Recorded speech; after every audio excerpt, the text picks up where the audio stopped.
Did you know that you can speed up the recording ever so slightly, just like a tiny, tiny bit? So if you want to do that, you go to the cog, which is the settings icon, you go to speed, and then you can see you go to 1.25 or 1.5, and that might be a nicer speed for you. Check it out. I hope you enjoyed today's recording. Hello, everyone. I'm Natasha Nandini, and in my conversations with experts, I aim to explore valuable insights that can guide us on our journey, wherever we may be on that journey. Today from Singapore, Victor Chng is back with us. He's a seasoned practitioner with 20 years of teaching experience in Tai Chi, Qigong, and yoga. Together, we'll delve into topics like the role of the tongue, the central column, menstruation, and the differences between set sequences and freestyle. Let's see how much we can uncover. Hello, Victor, and thank you for joining me today. Thank you. It's a great pleasure to be back with you. Yes, it's great, always great to talk to you because we always uncover something. Right. So why don't we just dive straight in and talk about the central column was something that we were talking about last week, and I think that's a really important subject to uncover. Would you like to Yes. start there? I think the first thing that we really have to understand about the human body is beyond the physical plane. So although we have a lot of physical challenges, yeah, we have a lot of physical challenges, especially as we go through aging. Then the body sort of doesn't respond as much as we would like them to be. Yeah. And this is especially so in an untrained human body.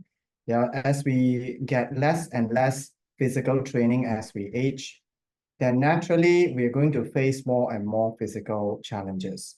Then there are so many discussion that talks about a physical practice to sort of enhance the physical structure. Yeah. And then we have a big spectrum, right? From getting a better figure, yeah, to getting a better spine, relieving from aches and pains, and then to maybe to release oneself from certain kind of alignment issues, yeah, to deal with injuries. But then for me, a physical practice is beyond looking at the benefit of what we are trying to do on a human structure. It is really more about how to improve or discover oneself through the journey of exploring the central channel that has been discussed in all ancient, I would say, physical practices, whether you're coming from the martial arts, Qigong, Tai Chi, whether you're coming from the yogic practices, there is always this idea of a central line or a central channel.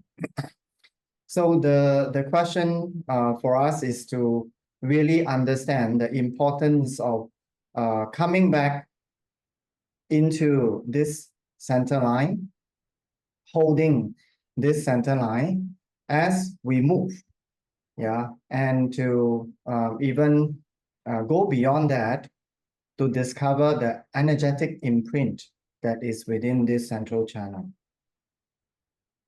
Well, last week when we were talking, you were saying about how Tai Chi sort of works more with the central channel in your standing postures because of this. Most of your positions are standing and you have the spine erect. Yes. Can you just go back and talk a little bit about that? In all movement, we are never moving out of the center. Yeah. So in that aspect, whether you are shifting to the left, to the right, moving one step forward or moving one step back, in all Tai Chi movement, you carry the center as you move. Yeah. So this is a very fundamental idea. So there is never a shift, or you can say leading of your body forward, so to speak. Yeah, it is how you are going to move forward or move backward with your center line erected. So perpendicular against the floor. Yeah. it has a lot of energetic implication into the stability of the feet as you do that. Yeah. So the important thing here that we want to really understand from the energetic aspect is being able to stay in perpendicular to the floor is working with gravitational pull at its most efficient way or at its maximum efficiency. How is it that you can actually achieve the efficiency of allowing gravitational pull to be on the body as you move? Yeah, in that aspect, you gain both flexibility as well as strength. So this is a very important fundamental idea of movement, actually, whether Qigong, Tai Chi, or yoga. Yeah. Well, also within the Mm. Tai Chi and the Qigong, you always have your legs bent. So Yes, is that correct? Yeah. So yes. you're developing strength as you Mm. stand and have that central column perpendicular. I mean, in yoga, we obviously don't keep it perpendicular, but there is still the idea of keeping length between the tailbone and the crown of the head. Excuse me. And Mm. you've also done the dance. And in the dance, a lot of it is the same perpendicular, also standing on one leg a lot. And that is in the dance of Shiva in the Nataraj position, which is that central channel is seen as the immovable vertical axis, and the Right. horizontal axis being Shakti, his energy, which is the world as seen on the material level. So that's spinning and moving and changing all the time, whereas that central axis is immovable. So we Yes. kind of have the same. It's difficult to know what was taken where, because 1,000 years ago, I don't think they had border control. So China, India, who knows what was going on, and who knows what was coming from where. There's a lot. So the when you look at movement, right? So as the body is moving, because of the fact that the central channel is always in the state of that stability, in reality, subjectively, from the person that is moving, he never really moves. Yeah. Yeah. So the idea about Tai Chi is um, as you shift your weight from left to right, yeah, either uh, forward, backward, or left to right. You shift the weight in such a way that you have to uh, first uh, glide in a horizontal plane. So you don't want to lift yourself up to shift the weight forward or backward. Yeah. So this is an important understanding. And when the weight is being shifted forward or backward, left or right, it always result in a slight rotational movement. Okay. So there is always a shift and a rotation that is happening. And if someone that is moving forward or backward without um, taking carefully of this shifting weight and at the same time that slight rotation to anchor into let's say for example you are trying to move forward, yeah, so you are shifting your weight from the back leg to the leg to the front, yeah, to the front leg. So when you glide forward, you always have how you are shifting in a horizontal plane or horizontal height without trying to lift up. Yeah. So you're moving forward. And in order to step firm on the leg into the front, it always have a slight rotation of the spine to shift that weight down to the feet to the front.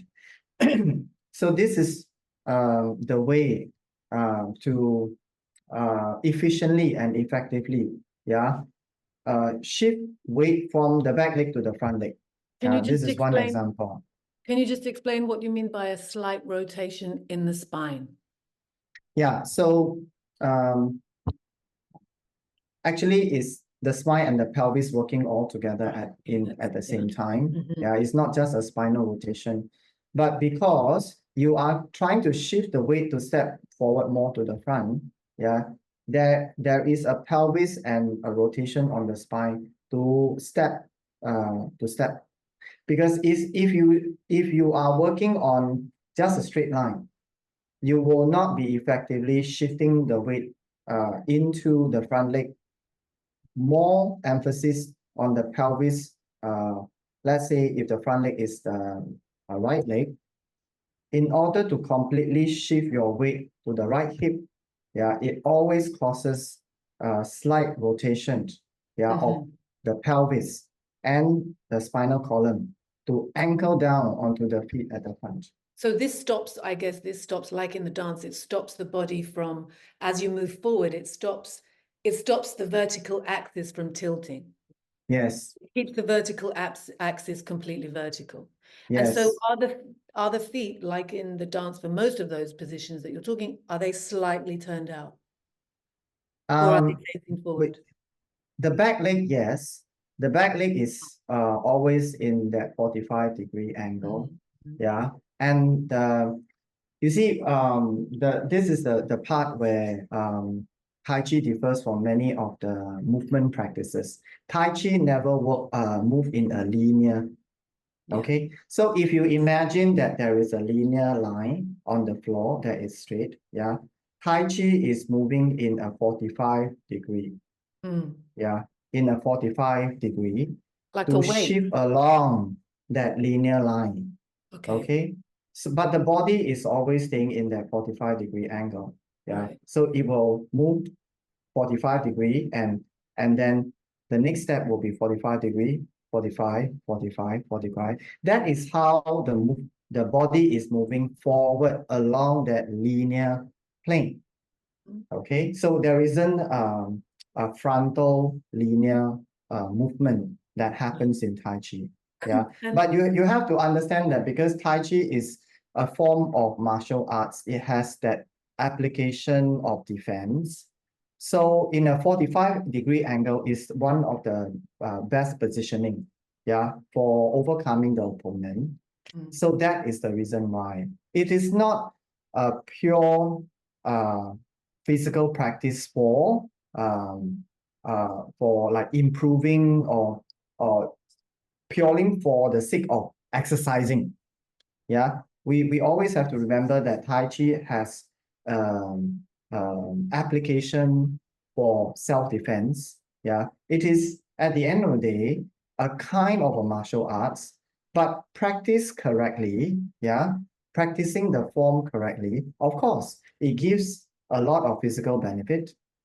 Yeah, it gives a lot of physical benefit, but beyond that, yeah, it has a defense application, combat application, and also it has some form of energetic imprint that is worked into the body because of the circulation of qi, yeah, from the feet to the palm.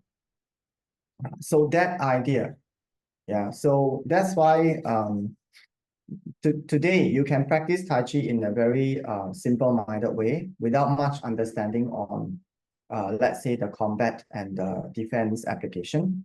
You can sort of like put that as a secondary idea, and you're just working the form for the sake of physical cultivation. Yeah, but in order to get the full benefit of qi expression, because the qi expression or application in the form comes as a result of understanding how to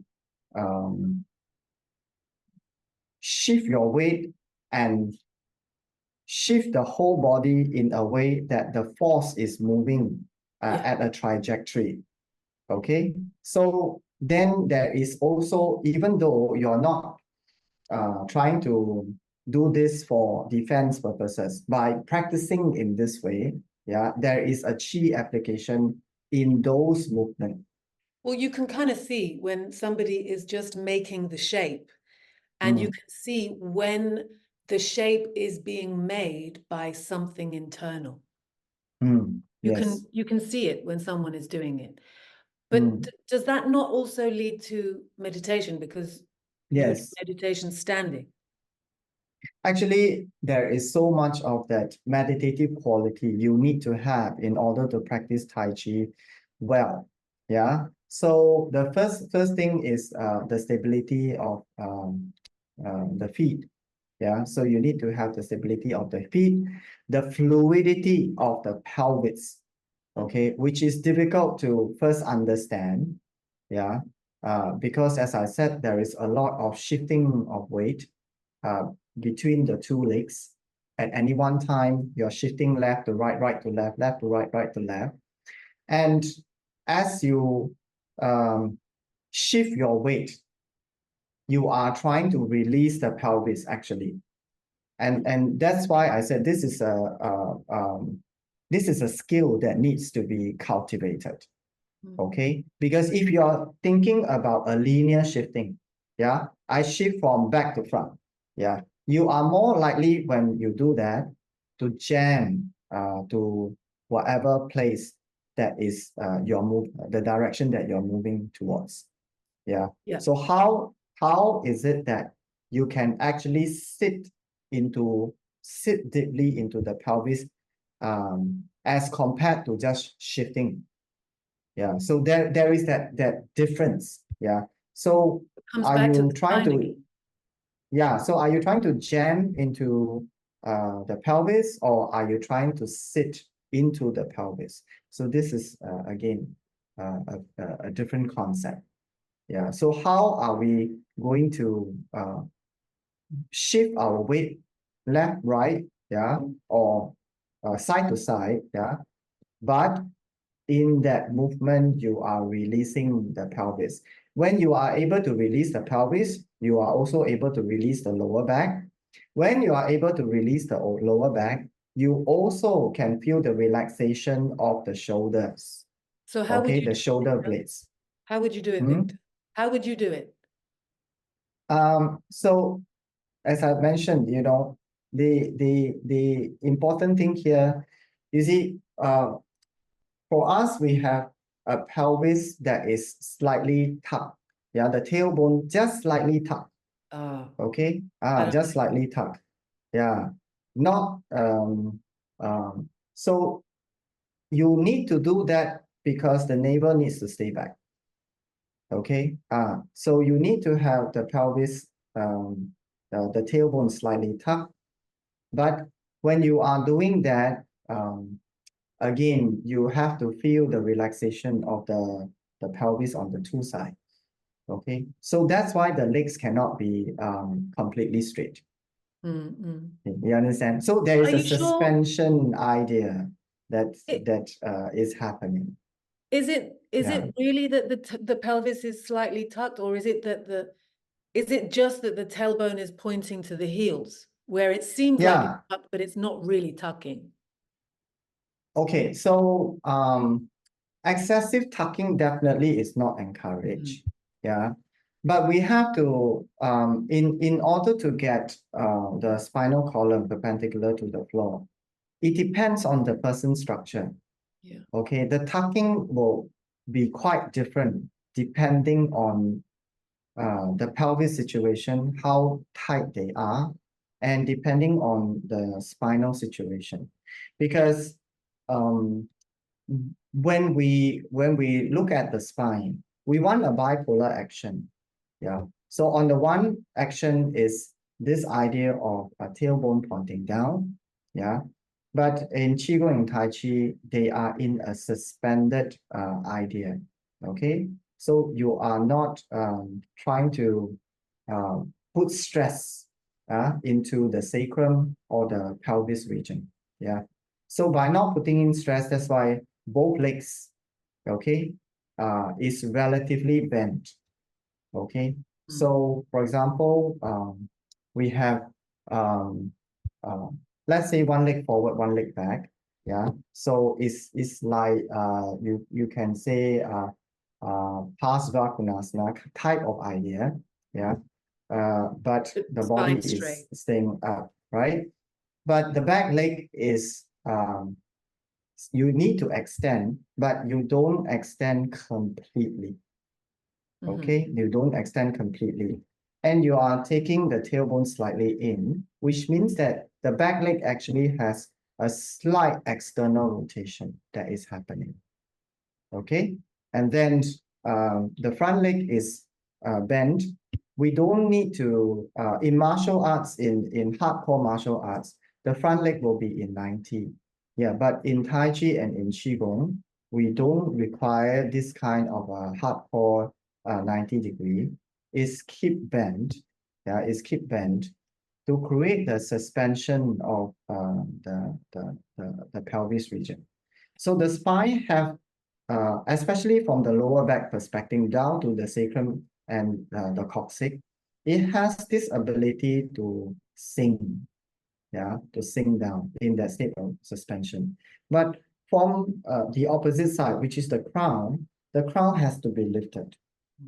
Okay, so in fact, the spine has to be pulled in a bipolar action at all times.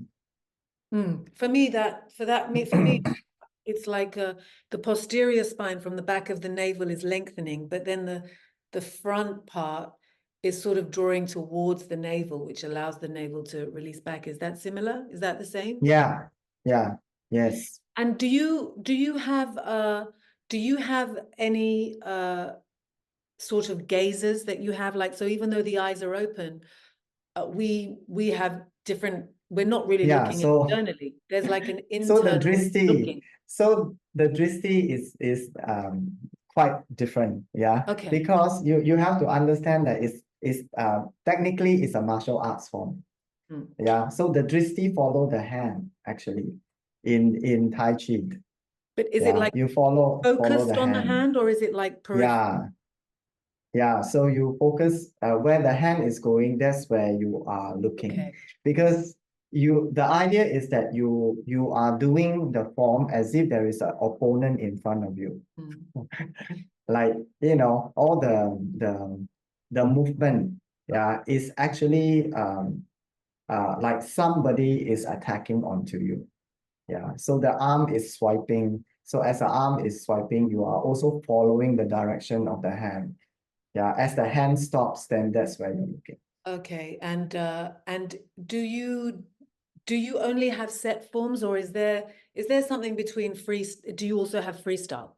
Yes, yes, And yes. when do There's you also a so when do freestyle. you know what to do? Yeah. Like in your practice, for example, Okay, so the thing is that in Tai Chi, right, we have so many different schools. Okay, so fundamentally five schools, five different forms of main forms of Tai Chi. Yeah, of course, it's more than that, but fundamentally, I would say like five different Tai Chi style, major Tai Chi style that exists and more popularly practiced today. Yeah. Uh, then, but the fundamental idea is always the same. The movement is an internal movement from the pelvis. Yeah, the movement is coming from the pelvis. Yeah. So your hand don't really move by itself. The hand move is a the movement is a movement of the whole block.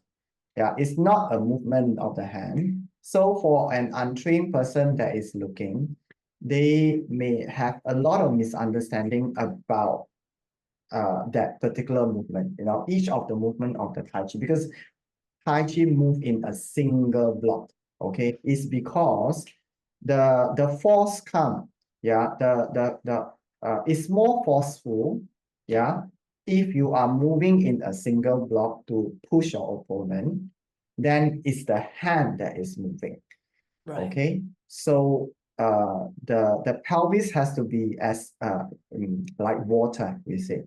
Yeah, it has to be having the fluidity. The power is from the legs. Yeah, the power is from the legs. So you push from below, and the force is being transformed in the pelvis. And because the whole spine is moving, yeah, in a single block, yeah, that's where it creates force. Mm. Yeah. So when we all the stroke, you can say, that is moving out is always an exhale. Okay, so you okay, so in the same idea, like karate, they will say ha, like ha, as they push out is an exhale. Tai Chi is the same. Yeah, but the Tai Chi, when they push out, is a long exhale. It's a very long exhale. The inhale is usually a short and brief inhale. Yeah. And then when you move across, that's where you have to have long exhale. Okay, Yeah. And that create the force and the momentum. all right. I see. Well, Victor, I want to turn my attention or your attention to your practice. So, how do Mm. you know when to practice what? What is it that triggers? Is it external environment? What's going on in your life? How do you choose? So if you like, for example, in the morning, I You. always start with my yoga practice. Mm. Okay, in the morning, I always start with my yoga practice, and especially focusing on the legs, yeah, and on the spine. So that is usually how I would start, because I always look at yoga giving me the extension that I want. Okay, the extension of the body that I want. So I will, or usually I will focus on that. And Tai Chi gives me more of the experience of the circulation of energy inside the body. Yeah, because as you work the form is in a circular movement. So, when Okay, you do your yoga practice, what is it mm. that you look? What is it that you do? For example. So in for yoga practice, for me, it's more about extension. Okay, so Okay, you mean it's more stretching? about extension. Yeah, it's more about opening up uh, parts that are freeze. Yeah, and looking and exploring deep into how I can continue to get deeper, yeah, into that kind of extension that I want, with strength and flexibility both at the same time. Yeah, but in my yoga practice, I'm always focusing more about the extension that I can get out from the joints. Yeah, but for my qigong practice, my tai chi practice, I focus more on the circulation pattern of that form. Yeah. So if you practice qigong and tai chi, um, you will eventually feel something you are holding in the hand. Okay, there is something that you are touching. I can say in the palm. Okay, because the form requires you to work in that way. Yeah. So, Um. I think my question is more, you have a number of forms. mm, When do you know which form to choose? And like, so Okay. for example, you have the forms and then you have freestyle. Mm, So let's just look for a second at what the forms can give. The forms, especially for a beginner, it's good to have a form because you yes. don't have to think. You're given something and it sort of like takes away this extra obstruction of, well, what am I going to do today? So it's good in that way. But then there's a point where it can become mechanical. You know, the form can, and we don't want it to become mechanical. We have to be aware and conscious, and it has to be fresh all the time. So at what stage does the form become freestyle? And when is it that you choose freestyle or sequence form? You have to be able to practice a couple of forms before for Tai Chi is slightly different. You need to be able to practice a couple of forms and know the principle behind those forms.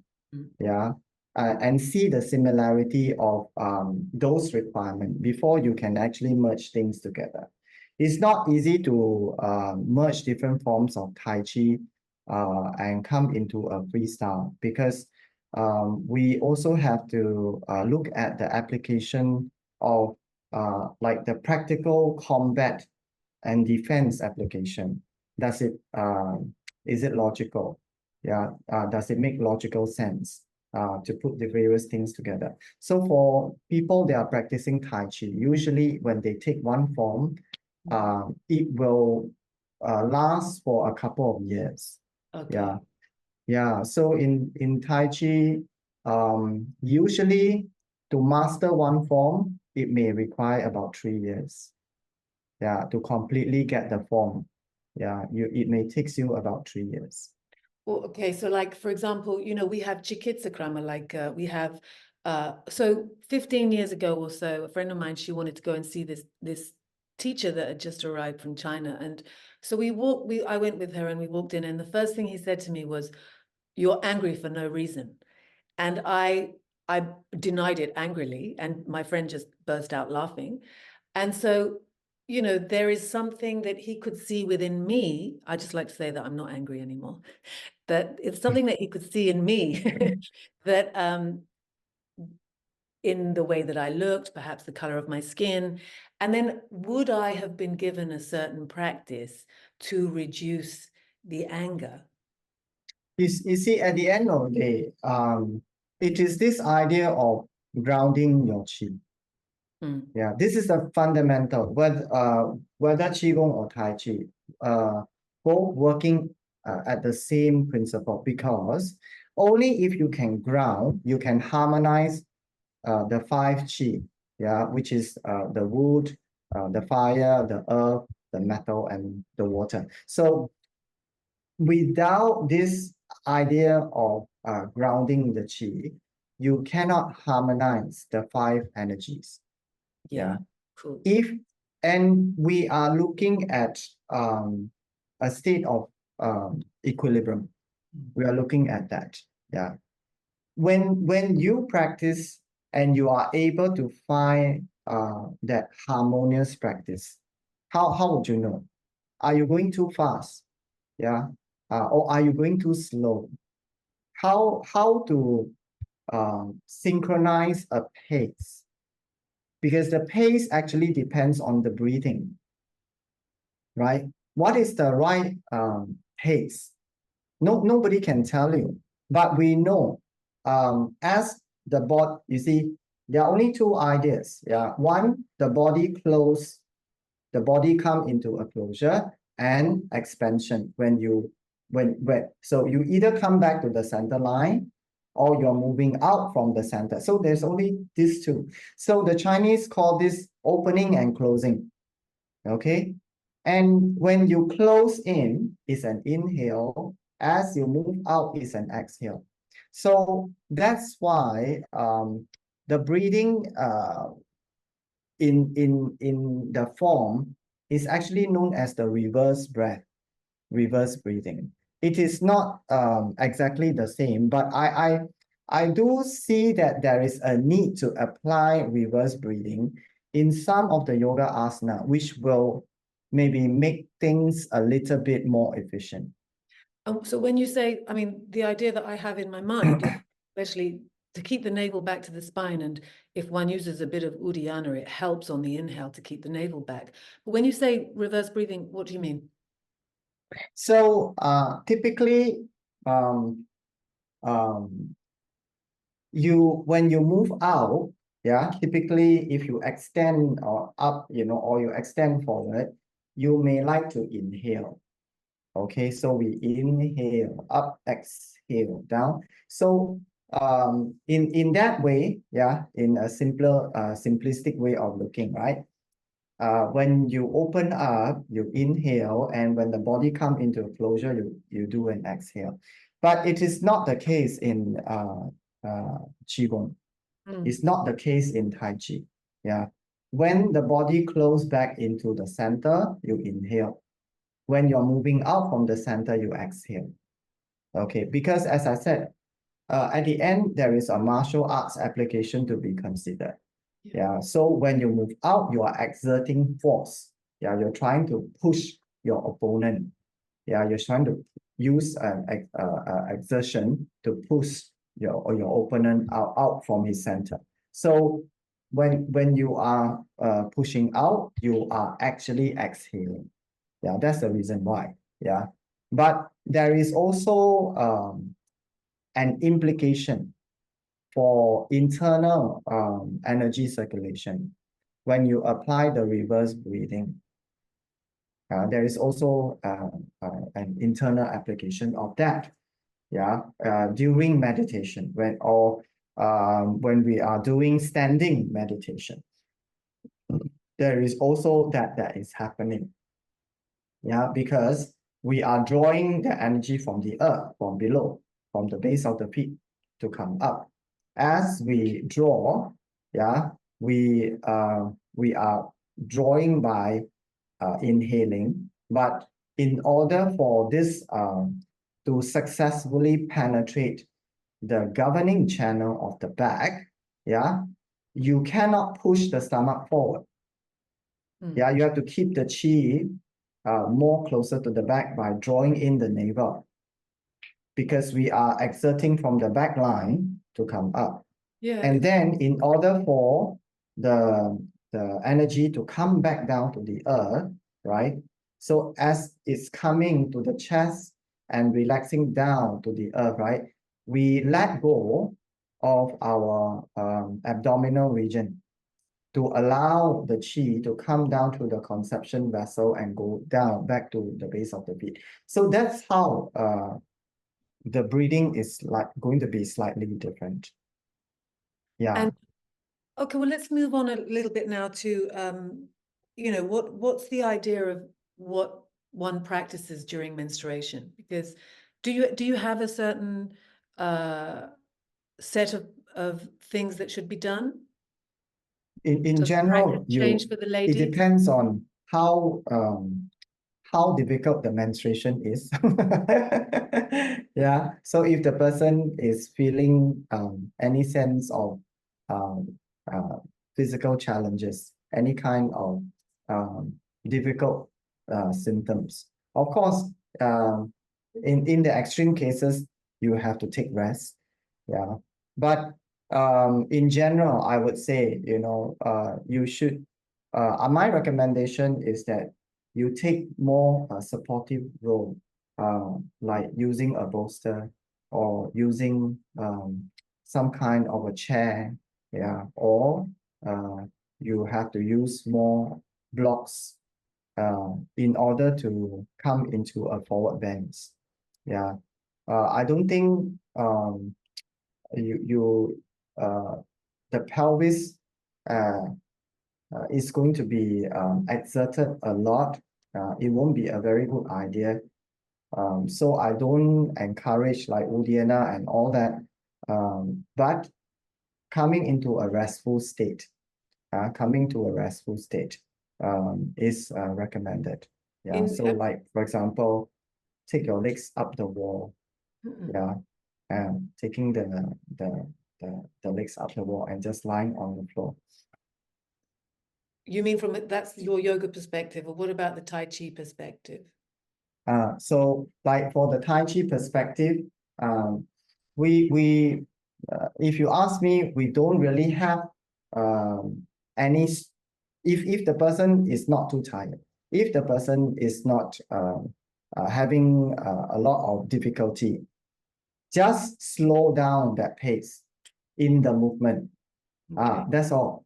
Yeah, they don't necessarily need to stop their practice, but they can that means in terms of pacing it, they can slow down everything. Yeah, because the body is always in the vertical position. So it's not going to inhibit anything, right? So the only thing is that how much exertion, yeah. So we have things like punches, yeah. So even the punches, right? For beginners, yeah. We don't encourage people to use a full force, but align properly, yeah, align properly, elbows back, and trusting with the hip to move forward. But you don't need to go into the full power action. Yeah, we have a lot of that that can be step back. Yeah, just completing a full action without exerting. I Yeah. mean, within the yoga world, there are lots of different opinions about what ladies should do during menstruation. What For do you think? me, for Mm. me personally, it's like it was supine postures like Supta Baddha Supta Padmasana, so lying on a bolster vertically along the spine with support for the head and the legs in lotus, or cross legs if lotus is not Mm. possible. Also, Supta Mandukasana, where the legs are behind, the feet are pointing together and then lying back again over a bolster, all can be done in bed. And then also, seated Baddha Konasana like this, but then Mm. sitting on the feet, because that really helps. You want the flow to flow downwards. And so the first 3 days, not really having to do anything more. And of course, as you said, depending on the flow and everything, if there are any irregularities, will depend on how one would deal with it. Like, for example, Yes. um, if someone is bleeding for 10 days, what do you do? Obviously, Mm. want that to stop. So then seated twist is helpful, like Ardha Matsyendrasana, for example.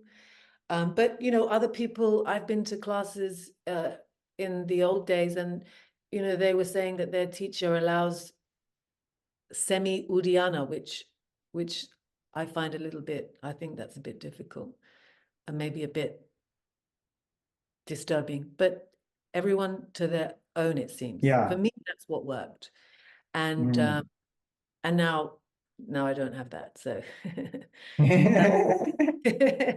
and so, I mean, as a teacher, uh, what we see of yoga today is not all that lives under the umbrella of yoga. Yeah, so we don't know just because there are certain asanas and practices that are popular, they are not the only ones that are out there. And I mean, a lot of what you have said, there are crossovers, or at least with my practice and what you've said, even in not only in the standing but also in the seated positions. It's Yes. always Yes. lengthening the spine. There is always this Right. spine, which in meditation, basically, you have, it's sort of like a symmetrical shape that we're working with. Yes. And Yes. if we can equalize, have equal pull to push on both sides, it's a bit like music. And for me, if you play on headphones one sound and you sing in headphones that same sound, if you match the sound exactly, what happens is both sounds disappear, become silent. And so Mm. there's a canceling out, and it's the same Yes. body. So when you have left, right, pull, push exactly equal, what happens is they cancel each other out, and all that energy has to go somewhere, and it goes in the spine. And that's where I think it's important to have the movement aspect of these disciplines, because it gives us control of the whole system. It allows Mm. us to have awareness of the whole system. So we know, okay, where is the blockage? What do I need to cultivate in order to have that central ability and be able to hold it steady? And so what happens is when the spine is straight, like if you can't meditate and have the spine not Mm. erect. It's not that you're Right. holding externally, it's that it's being held internally erect, because then when both sides evenly cancel each other out and the energy does move up the spine, what happens is the upstairs feels it from the downstairs. Mm. All the senses spontaneously move back and are no longer needed because everything is internal. The ears, the ears can start to shake a little bit. Definitely the eyeballs suck back, so there is a suction that happens, and then Ashwini, the pumping of the anus, spontaneously occurs, so it's not like one even needs to do it. So yes, there are crossovers for sure. And even though you do standing meditation, that same aspect applies when we're seated. right? Yeah. So there are a lot. The same aspect, yeah, we definitely need to apply. You see, even in all the asana work is the same. If you are feeling it into the bones, you have to know that the exertion is more than necessary. Yeah. So if I feel my spine being pulled, yeah, then that movement or that extension is already more than what is required. If the extension is correct, or you can say if the extension fits exactly what is being required, you will not feel anything on the bone. Yeah, there will be exertion on the tissue, but you should not feel anything onto the bones. Yeah, so that's my point. So I never get people to extend or go into stretches that they feel something into the bones. Yeah, so that is the thing. So in the way I want to think about it is that you should always feel that your body has no bones. Yeah. So in the whole experience, subjective experience of the person that is executing the movement, um, you are free from physical structure. Yeah. Yeah, I see that. I Mm. see what you mean. Yeah. Um, I do realize that we have been speaking for quite a while, but I would like to just touch on the anything that you have to say from a Tai Chi perspective on the tongue, because we know that the tongue is connected to the internal digestive organs, and let me hear what you have to say. So the tongue is always at the top of the roof of the palate. Yeah. So that is the way that we position. Yeah, and whether standing in meditation, in movement, or in seated meditation, that is the way that we will position the tongue. And but for qigong and tai chi for beginners, sometimes we use ha sound to establish the breath. Yeah. As I said, in martial arts, you always have a lot of ha that is going on. So the idea is when you talk about ujjayi, right? And ujjayi actually is a way of establishing from the back of the throat all the way down to the navel. Yeah. So when you use a sound projection that is coming deep from the back of the throat, actually it connects all the way down to the navel region. So when in the beginning, in order for us to establish this connection, which the Chinese call this the conception vessel, yeah, that is related to the blood, then we want people to feel this connection. We use the ha sound. So you inhale, there is no sound, but as you exhale, you so that is how we train the person to establish this line of connectivity. Yeah. So Eventually, you don't need is that only on uh, the exhale, or then do you try and do the same sound on the inhale? only on the exhale. Okay. Mm-hmm. So inhale naturally, yeah, Uh-huh. but exhale, that's where you exert this sound. Yeah, to is for the establishment of this connection all the way down. So we tell them to relax the throat because otherwise they think they have to force something out from the throat. The throat is relaxed, but the push is coming from below.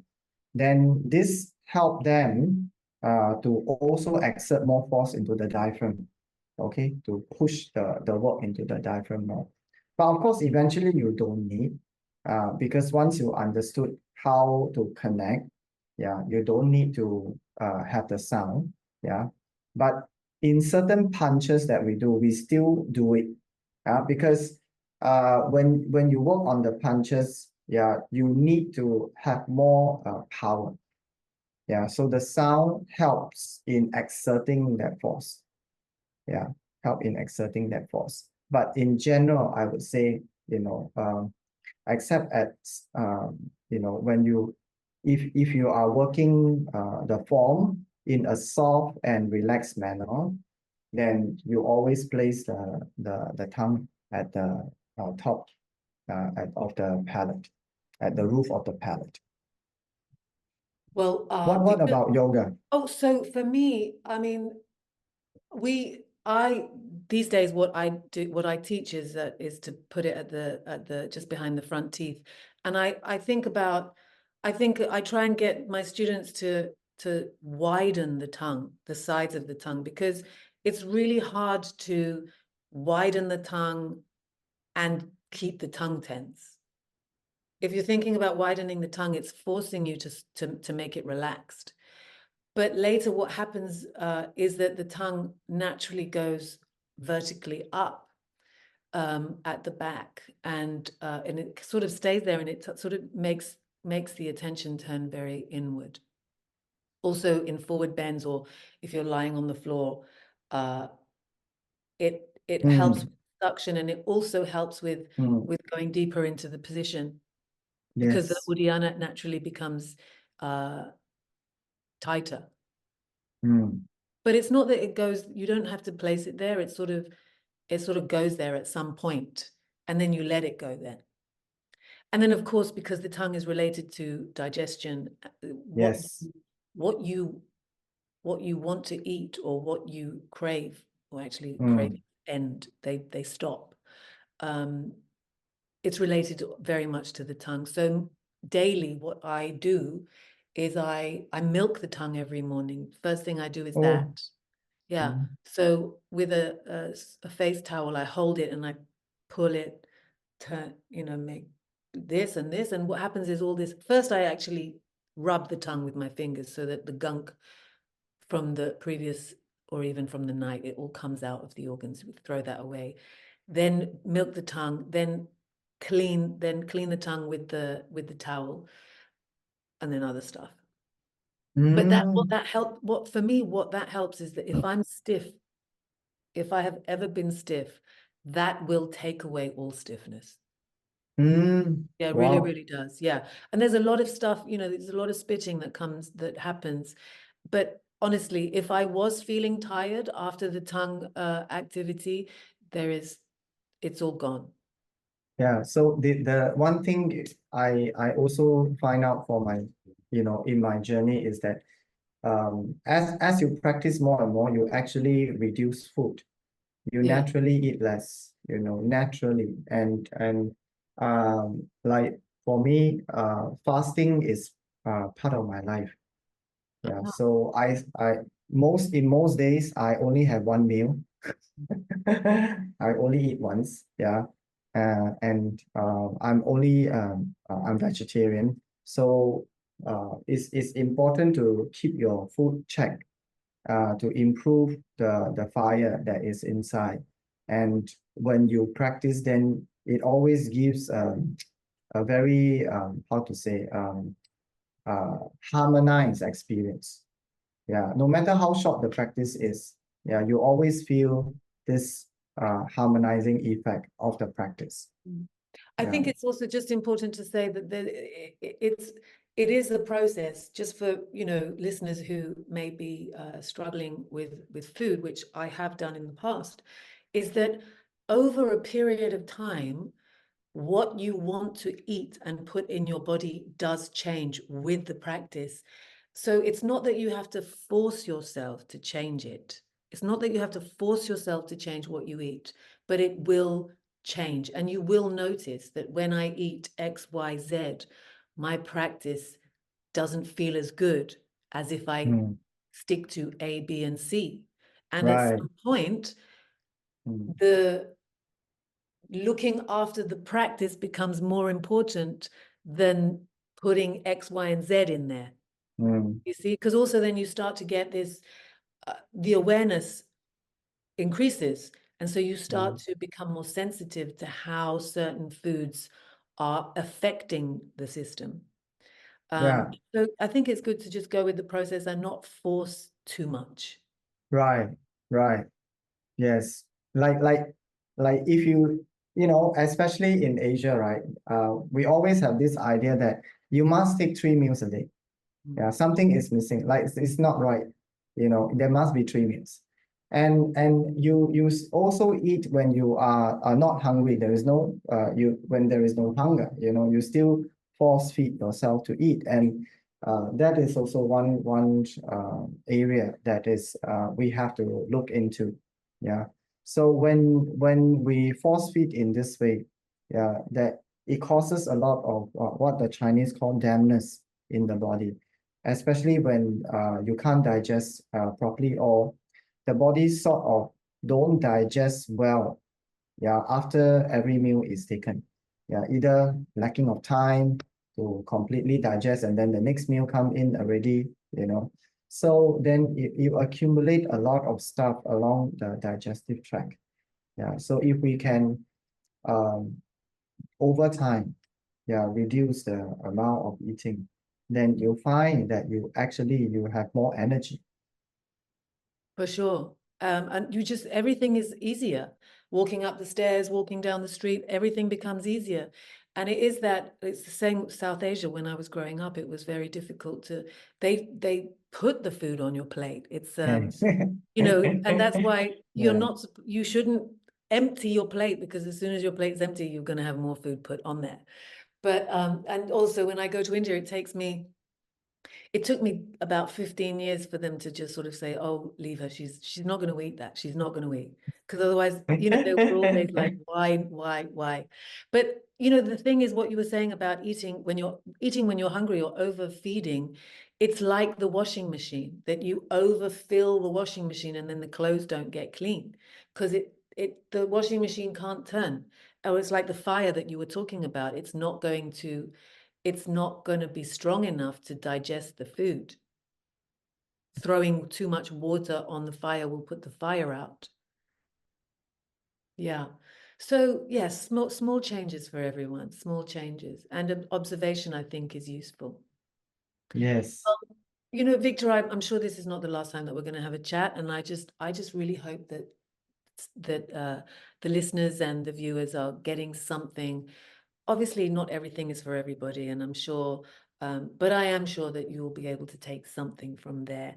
And I look forward to being back with you in the near future. I do have a couple of things lined up. One is I wanted to talk to you, Victor, about the tradition and the teacher and the master, but we didn't really get a chance to do that. And I do have a panel of teachers together that we're going to be discussing how the concept of the guru has filtered into Western culture, pros and cons, etc., etc. And I Mm, think it's an important mm. discussion, and that will be later in September. Maybe we can get an idea from you afterwards when we next speak Sure. about tradition. That would be lovely. We can add to that. So for now, I wish you a lovely night, and we will be back again. Sure. So And thank you very much for having me once more. Yeah, thanks, it's a Victor. great Thank you. pleasure. Thank Thank you. you. And thank you to everyone who has been with us for this program. See you again soon.